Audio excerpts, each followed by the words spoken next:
Chapter 10. Single, Lonely, and Brokenhearted.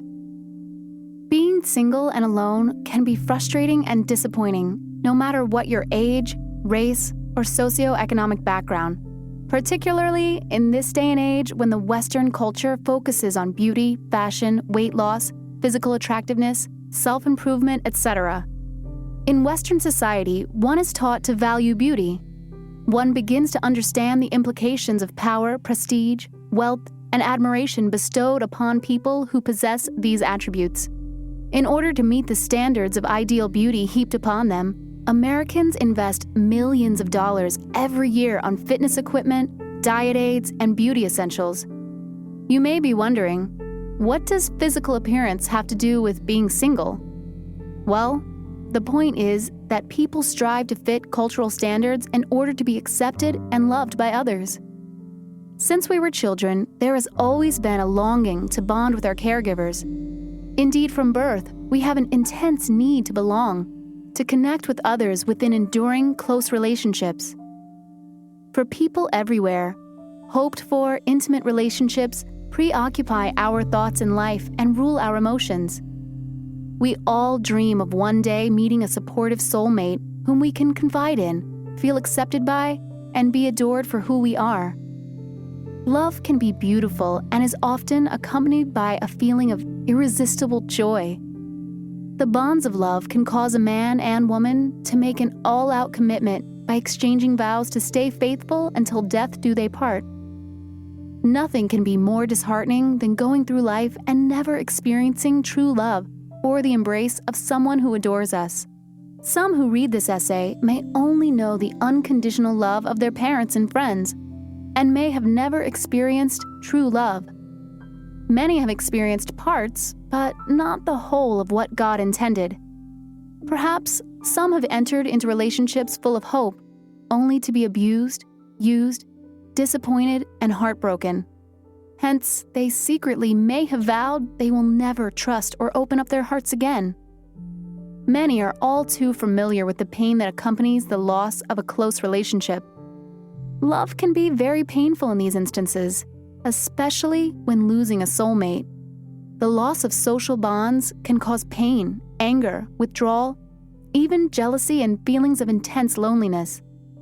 Love can make a person say and do crazy things. Sadly, some have committed suicide because of a broken heart, or because they believed that no one could ever love them.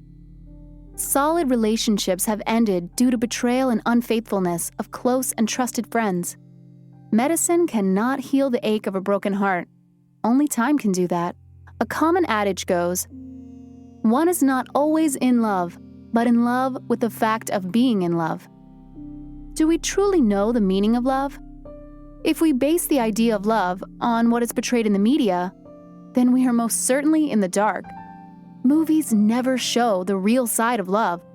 They seldom show the after effect of wrong choices we make in choosing would-be lovers. Sexually transmitted diseases, pregnancy, and abortion are prevalent in this day and age.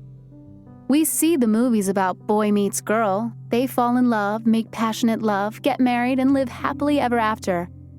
This is far from reality and causes many curious first-time lovers to live in deception and eventually deal with the memory of bad choices made in the heat of passion. Using a condom may protect you from pregnancy or sexually transmitted diseases, but it will not protect you from the emotional scars incurred by someone using you for sexual pleasure. Many jump into sexual intimacy with the intent of having a one-night stand and choose that person based on his or her looks. If this is your attitude, this is not healthy and does not help with your self-worth and self-esteem. It is hurtful when you engage in sex and leave the other person your phone number, only to never hear from that person again. It can cause even further damage for the person to brag to their friends about the thrill of getting you into bed and telling all who are willing to hear how easy you were. My pastor shared a disturbing story of a young woman who learned her lesson the hard way. She took a relaxing cruise to the Bahamas. Once the boat arrived at the beautiful island, she met an extremely handsome young man who was outgoing and more than willing to give her a tour of his homeland. They had a great conversation and seemed to have so much in common. One night, after a lovely evening, she gave in to her physical craving and fulfilled her sexual appetite. She was not the kind of person who was into one-night stands, but the young man was a gentleman, so she reasoned that one night of pleasure wasn't a big deal. After all, he expressed an interest in her and wanted to continue their friendship. The next day, she prepared for her journey back home. They exchanged numbers and shared one final embrace. He gave her a heartfelt smile, placed a beautifully wrapped box in her hands, and told her to promise him that she would not open the box until she boarded the plane. She kept her word and was filled with anticipation as she carefully opened the package. Inside was a large wooden box. Inside that box was a smaller box, and another box, then another box. She finally came to the last box, which was the smallest of all. Inside it was a miniature toy casket with a message on the inside: "I have AIDS." Her heart sank in disbelief, and she shrieked aloud. This had to be some sort of sick joke. She went to have a medical exam, and reality hit her cold when she tested positive for HIV. Her life would never be the same. Before passing away, she made public appearances to warn others and share her fate with the world. One night of pleasure with Prince Charming forever changed and ended her life. Why is it that we allow ourselves to be vulnerable and ignore the convictions of our conscience? We are all guilty of ignoring the inner voice, which convinces us of right and wrong. There are many people, such as the young lady mentioned above, who have found themselves in similar situations and later regretted that they ignored their intuition. I myself have at times made stupid choices which I knew were wrong. I thank God for His grace and mercy. Some may read this and say, well, that would never happen to me. Never say never. I can imagine the young lady would never have dreamed her vacation would end in her death. If you are allowing your emotions to rule your heart, snap back into reality before it's too late. The teens and early 20s are important formative years, and the attitudes formed then tend to be stable thereafter. Young people might therefore be advised to choose their social influences, the groups they join, the media they imbibe, the roles they adopt, carefully. Krodmick and Alwyn, 1989. Experiences during adolescence and early adulthood are influential, partly because they make deep and lasting impressions. Therefore, it is imperative that we choose wisely who we will allow into our hearts. When we are young, we possess a childlike innocence. We believe the best about most people and are more than willing to give freely of our hearts. We enter into relationships with expectancy and zeal, believing that if we love someone, they will love us back. Sadly, this is not always the case. Love is an adventure worth knowing if you are willing to take the risk. Although you may proceed cautiously on this journey of love, there will be countless times when your heart will be broken. People don't always intentionally desire to hurt others, but sometimes do so because they themselves are hurting. The worst experience is to love someone and have that person reject you. It is a pain that may cut deeper than any other emotion ever known. A broken heart quite often leads to loss of appetite, depression, feeling miserable, and believing that you will never get completely over the hurt. After the initial shock of having loved and lost, we become cautious and hold on tightly to our hearts. When love interests come too close, we dodge them at every turn. We begin to think, I was a fool for giving my heart away, and will I ever be able to love again?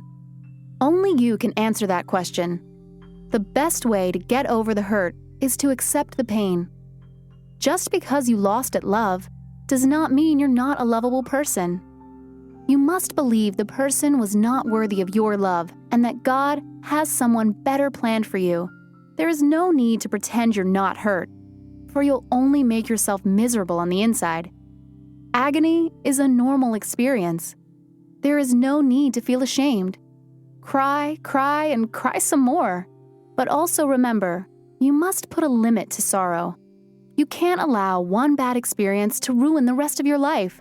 Don't allow yourself to be like the playwright in the popular movie Moulin Rouge, who, after losing the love of his life, never recovered and stayed in permanent mourning. We all need counsel and help when going through a bad experience. Cry out to God and ask Him to help you get over the pain. Don't believe for a second that God is to blame. If you trust God, He can bring some good out of the hurt. Ask God for wisdom so you won't make the same mistake again. It is very important to know how much God loves you. I found in my life that when I reject God, He allows others to reject me. I once cried and asked God, "Why must I go through the hurt? I did everything for Him. I'm a nice person. Why can't He love me?" God answered, "What have I ever done to you that you don't love me?" Many times, God reaches out to us, but we reject Him. Jesus gave His life for us, but many of us fail to accept His love. It was through being rejected that I began to identify with the pain Jesus experiences. If you are single, don't look at it as a bad thing. You are only single once. When you walk down the wedding aisle, your life will never be the same. Once married, your ministry will be with your spouse and children. For now, you are free to get in touch with yourself and seek the calling that God has intended for your life. Enter into marriage as a whole person. Don't expect marriage to be the cure for all your hurts. The only person who can heal you from the pains of your past is Jesus. If you're not happy and whole before marriage, don't expect to be afterwards.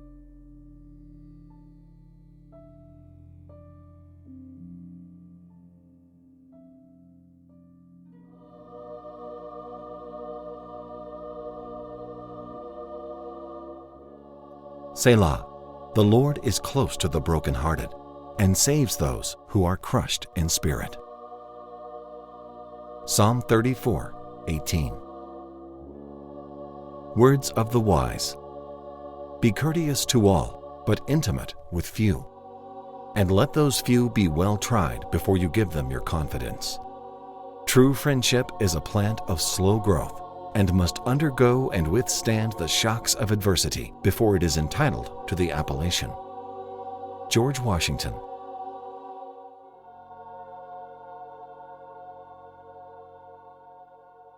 Broken-hearted. As she stays in an unhealthy relationship, the hurt continues to grow. They have been together over 10 years, but tonight, he's not here. Before he left, he told her he would be home soon, but she knew they were just lies in her ear. What is her limit? How much more can she take? Only God knows. She's packed up her clothes and prepared to live on her own. She spoke to her girlfriend about the situation on the phone. She was convinced to leave at the end of the conversation. Then she thought about seeking him in the night, but avoided the temptation. She unpacked her clothes and laid on the bed. Then she thought about the convincing words he'd said. "I'll change for the better. Just give me some time." But she knew deep inside it was just another line she's heard time after time. It's 2 a.m. She should be getting some rest.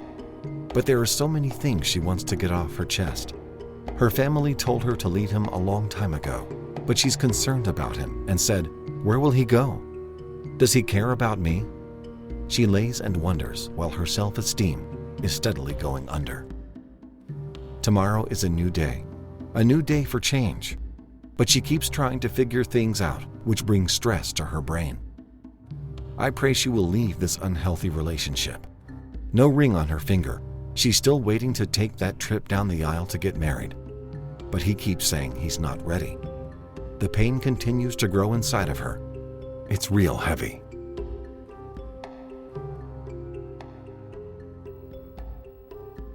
Selah.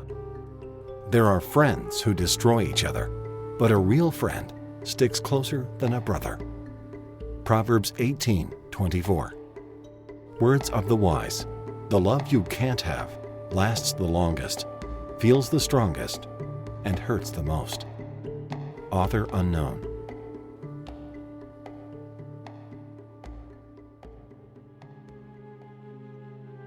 False hopes. Her heart is broken, torn to pieces. When he steps through the door, all the crying ceases. The hurt turns to anger. Now she seems like a stranger. "Where have you been?" was the question she asked. He defends himself, so the argument lasts. He tells lies and comes up with alibis. To her, he's just a wolf in disguise. She knows she can do better, but she can't let him go. She says this is the end, but the next day, they start all over again. Selah. You keep track of all my sorrows. You have collected all my tears in your bottle. You have recorded each one in your book. Psalm 56:8. Words of the wise. A man is never worth your tears, and the one who is won't make you cry. Author unknown.